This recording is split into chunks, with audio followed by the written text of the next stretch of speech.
Hello students, welcome to the St. Angels online class as we are working from home. Today we are here with a new video of class 10 subject physics chapter number 3 that is light, refraction of light. तो प्यारे बच्चों हमने last video में refraction of light through a glass lab देख लिया था कि कैसे एक रे ऑफ लाइट किसी ग्लास लैब से, मान लीजिए हमारा रेक्टेंगुलर ग्लास लैब है, ठीक है, यहाँ से जब ऑब्लिकली कोई लाइट रेज इंसिडेंट होती है इस ग्लास स्लैब की एक सरफेस पर, तो वो रेयर से डेंसर में जाती है, तो it bend towards the normal, normal की तरफ बेंड हो जाती है, और जब इस डेंसर से रेयर में वापस एयर में जाती है, तो ये मैंने नॉर्मल ड्रॉ किया इस पॉइंट ऑफ इंसिडेंस पर, तो it will bend when it goes from denser to rare, तो ये कहां जाएगी, it will bend away from the normal. तो ये हमारी इमर्जेंट रे थी, ये इंसिडेंट रे थी। इंसिडेंट रे को अगर मैं आगे की तरफ प्रोड्यूस कर दूं तो ये क्या होती है, इसकी ओरिजिनल डायरेक्शन, इंसिडेंट रे की original direction of incident ray, और ये डायरेक्शन है फाइनल इमर्जेंट रे की। तो ये दोनों क्या होती है, they are parallel to each other, इसलिए जितना एंगल ऑफ इंसिडेंस होता है उतना ही एंगल ऑफ इमर्जेंस होता है, ये मैंने आपको बताया था, ठीक है। अब जो ये परपेंडिकुलर डिस्टेंस है between the original direction of incident ray and the final emergent रे, ये जो परपेंडिकुलर डिस्टेंस होगा this is called lateral shift, ये मैंने आपको बताया था, लेटरल डिस्प्लेसमेंट, है ना, कि जब लाइट रेज ऑब्लिकली एंटर करती है किसी एक सरफेस पर, किसी एक साइड पर ग्लास लेयर की, और दूसरी सरफेस से जब निकलती है अपोजिट सरफेस से, तो बिल्कुल पैरेलल निकलती है, लेकिन साइडवेज वो थोड़ा सा खिसक जाती है ना, साइड में अपना डायरेक्शन तो सेम रहती है लेकिन साइडवेज थोड़ा सा डिस्प्लेस हो जाती है, इसको हम क्या बोलते हैं, लेटरल शिफ्ट और लेटरल डिस्प्लेसमेंट। एक किस किस फैक्टर्स पे डिपेंड करता है, आइए इसके बारे में पढ़ते हैं, ठीक है।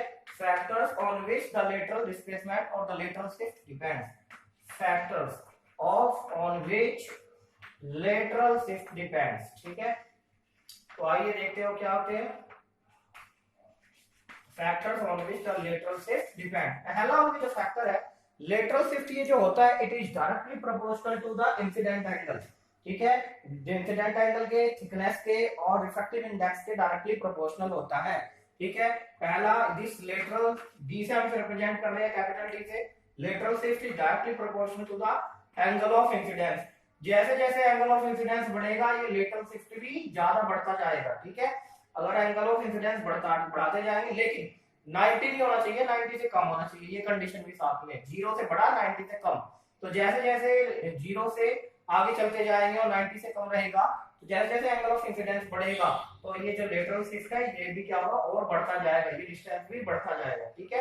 सेकंड फैक्टर क्या है, दिस लेटरल शिफ्ट और lateral displacement is directly proportional to किसका, thickness of the glass slab, ये इसकी थिकनेस है, मोटाई, जितना ज्यादा ये थिक होगा ये थिकनेस होती है, ठीक है। जैसे कि मान लीजिए ये ग्लास स्लैब है, रेक्टेंगुलर ग्लास स्लैब, तो ये इसकी थिकनेस है, और यहाँ से एक लाइट रे एंटर करेगी, ठीक है। एक्चुअल में थिकनेस ये नहीं है, इसको हम नहीं ले मान के चल रहे, हम इसकी ब्रेड्थ को थिकनेस मान के चल रहे, ये वाली थिकनेस, क्योंकि लाइट को जब एंटर करना है तो इस सरफेस से एंटर करेगी मान लीजिए, और इसके अंदर ट्रैवल करेगी, और ये दूसरी सरफेस से इससे बाहर निकलेगी, तो जितनी देर तक ये अंदर रहेगी लाइट रे उतनी ज्यादा बेंडिंग होती रहेगी, और ये जो लेटरल शिफ्ट है उतना ही ज्यादा बढ़ जाएगा। तो दूसरा क्या है, दूसरा दिस लेटरल शिफ्ट और displacement is directly proportional to the thickness T, ठीक है, thickness of the glass slab, ठीक है। जैसे जैसे थिकनेस बढ़ेगी ग्लास, ये जो परपेंडिकुलर डिस्टेंस है, ये जो लेटरल शिफ्ट है ये भी बढ़ता है, ठीक है। Third is this lateral displacement is directly proportional to the refractive index of glass slab, ठीक है। रिफ्रैक्टिव इंडेक्स कह दीजिए या डेंसिटी कह दीजिए, तो रिफ्रैक्टिव इंडेक्स से भी डायरेक्टली प्रोपोर्शनल है, ठीक है। यानी जैसे जो ग्लास होता है, कांच होता है, कई वैरायटी का होता है, एक होता है क्राउन ग्लास, एक होता है फ्लिंट ग्लास, एक होता है नॉर्मल ग्लास। तो जैसे जैसे हर एक की क्या, तीनों के तीनों ग्लास है, कांच है, लेकिन उनकी ये प्रॉपर्टी, किसी की डेंसिटी अलग अलग होती है तीनों की, तो उनका नेचर भी थोड़ा थोड़ा अलग होता है। तो जितना ज्यादा डेंसिटी का होगा ग्लास, तो उसकी डेंसिटी ज्यादा होगी, तो यानी रिफ्रैक्टिव इंडेक्स ज्यादा होगा, रिफ्रैक्टिव इंडेक्स ज्यादा होगा, तो जो लाइट एंटर करेगी इस ग्लास स्लैब में जिसका रिफ्रैक्टिव इंडेक्स ज्यादा है, तो स्पीड ऑफ लाइट कम हो जाएगी वहां पर और ज्यादा, यानी बेंडिंग ज्यादा होगी, ठीक है। और बेंडिंग ज्यादा होगी तो लेटरल शिफ्ट भी क्या होगा, बढ़ जाएगा, ठीक है। तो लेटरल शिफ्ट किस पर डिपेंड कर रहा है, एंगल ऑफ इंसिडेंस पर, थिकनेस के डायरेक्टली प्रोपोर्शनल, और रिफ्रैक्टिव इंडेक्स के डेंसिटी के डायरेक्टली प्रोपोर्शनल। फोर्थ केस है डेंसिटी ऑफ जो sorry not density, lateral shift और lateral displacement is direct inversely proportional.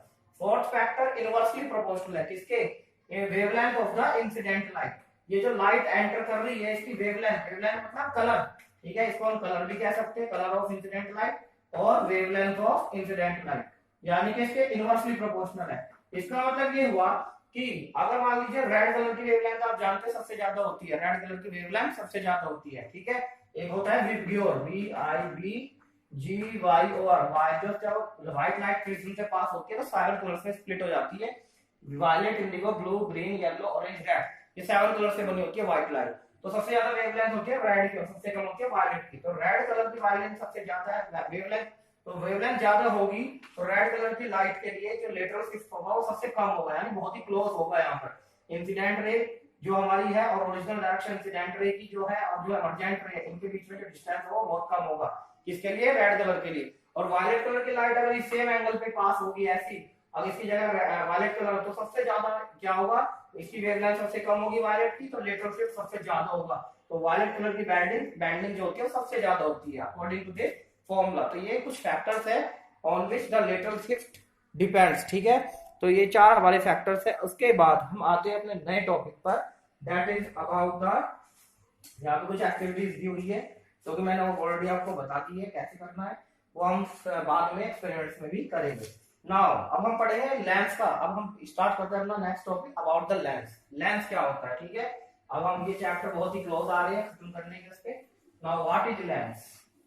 Lens is a transparent medium bounded by at least 2 refracting surfaces, ठीक है। Lens क्या होता है?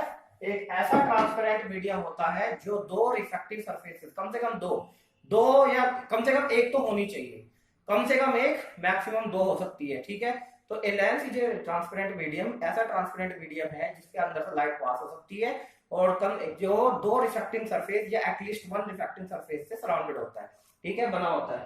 जैसे फॉर एग्जांपल, तो लेंस के बारे में हम पढ़ेंगे, ठीक है। ए transparent medium, A transparent medium bounded by 2 refracting surfaces, ठीक है, bounded by 2 refracting surfaces, refracting जिनसे रिफ्रैक्शन होगा, ठीक है, बाउंडेड बाय 2 रिफ्रैक्टिंग सरफेसेस। इस तरह से ये दो तरह के लेंस होते हैं, that is first one is convex lens, ठीक है। इस कॉन्वेक्स लेंस को हम कन्वर्जिंग लेंस कहते हैं यहाँ पर, जबकि मिरर में वो कॉनकेव मिरर होता है, वो कन्वर्जिंग मिरर होता है, ठीक है, उल्टा है यहाँ पर कन्वर्जिंग लेंस, दूसरा नाम इसका। दूसरी तरह का जो लेंस होता है वो होता है कॉनकेव लेंस, ठीक है। कौन सा लेंस? Concave lens. ये जो कॉनकेव लेंस है इसका दूसरा नाम होता है डाइवर्जिंग लेंस, ठीक है, डाइवर्जिंग लेंस, इसका दूसरा नाम होता है डाइवर्जिंग लेंस। तो कॉनकेव लेंस और कॉन्वेक्स लेंस में क्या होता है, देखिए ऐसे, ये जो फर्स्ट रिफ्रैक्टिंग सरफेस और ये सेकंड रिफ्रैक्टिंग सरफेस, ये होता है हमारा कॉन्वेक्स, इसकी शेप ऐसी है, ये होता है कॉन्वेक्स लेंस, ठीक है। और ये अंदर की तरफ डिप्रेस, दूसरी सरफेस में रिफ्रैक्टिंग है, अंदर की तरफ डिप्रेस, इस शेप को हम बोलते हैं concave, these are concave lens, ठीक है। ये हो गया हमारा कॉनकेव लेंस, ये हो गया कॉन्वेक्स लेंस। तो अब इसको हम डिफरेंशिएट करते हैं। कॉनकेव लेंस जो कॉन्वेक्स लेंस जो कन्वर्जिंग लेंस है वो क्या करता है, कॉन्वेक्स लेंस बीच में से तो थिक होता है, मिडिल में से थिक होता है, जैसे कॉनकेव मिरर था, it is thick in the middle but thin at the edges, ठीक है।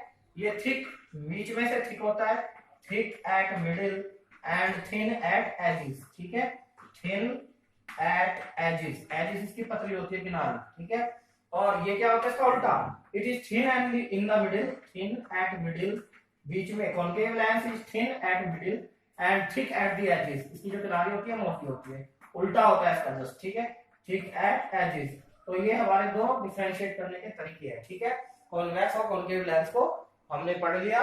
इसके बाद हम आगे पढ़ेंगे, कुछ टर्म्स आएंगे इसमें कि some terms used in the lenses, तो उसको हम अगले वीडियो में डिस्कस करेंगे बच्चों। तब तक के लिए थैंक यू वेरी मच। और हाँ, एक बात और बच्चों, कि अगर हम आपसे पूछा जाए कि कैसे हम बिना छुए, बिना टच करे, सॉरी टच करते हुए बिना देखे, आपकी आंखों में कोई पट्टी स्ट्रिप बांधी जाए और आपको बिना देखे पहचानना हो कि कौन सा मिरर, कौन सा लेंस कौन सा है, कॉनकेव कौन सा है, कॉन्वेक्स लेंस कौन सा है, तो आप कैसे करेंगे? अगर छूने से आपको लगे कि बीच में से मोटा है और उसकी बाउंड्री जो है, किनारी है, जो एजेस है वो पतली है, दैट मीन्स वो क्या होगा, कॉन्वेक्स लेंस, ठीक है। और अगर मान लीजिए छू करके आपको लगे कि बीच में कोई गड्ढा है, बीच में कोई डिप्रेशन है और ठीक है, बीच में से पतला है और उसकी जो एजेस है, किनारी है, बाउंड्री मोटी है, तो that will be a concave lens, ठीक है। इस तरह से आप डिफरेंशिएट आसानी से कर सकते हैं, ठीक है। इसके बाद इसमें भी, इसके भी बहुत सारे टाइप होते हैं। एक्चुअल में ये 2 रिफ्रैक्टिंग सरफेस होती है, ठीक है, पूरे कंप्लीट स्फीयर। ये लेंस का जो मटेरियल होता है ये पूरा स्फीयर होता है, जैसे कॉनकेव, जैसे मिरर्स के अंदर का। तो जब ये दो स्फीयर, इनका अपना सेंटर है, ठीक है, इसको सी बोल देते हैं, C1। एक और ऐसा लेंस होता है स्फेरिकल लेंस, ठीक है, उसका भी अपना सेंटर होता है। तो ये जब दोनों लेंसेज ओवरलैप करते हैं तो ये ओवरलैपिंग रीजन होता है, ये वाला, ये बनता है आपका एक कॉन्वेक्स लेंस है, इसे बाई कॉन्वेक्स लेंस भी कहते हैं, ठीक है, बाई कॉन्वेक्स लेंस। क्यों? क्योंकि इसमें दो कॉन्वेक्स सरफेस है, पहली कॉन्वेक्स सरफेस, दूसरी कॉन्वेक्स रिफ्लेक्टिंग सरफेस, ठीक है। और जब ये दोनों स्फेरिकल लेंस एक दूसरे से दूर दूर होते हैं, ठीक है, बीच में जब इन दोनों ये जो स्फेरिकल लेंस है इनको मैच करके बीच स्पेस में यहाँ पर भर दिया जाता है, तो ये जो स्पेस जनरेट होती है, स्पेस शेप बनती है, इसको हम बोलते हैं कॉनकेव लेंस, ठीक है, ऐसे बनता है हमारा कॉनकेव लेंस। अंडरस्टूड? तो बाकी हम इनके बारे में कुछ टर्म्स पढ़ेंगे इन द नेक्स्ट वीडियो। तब तक के लिए थैंक यू वेरी मच।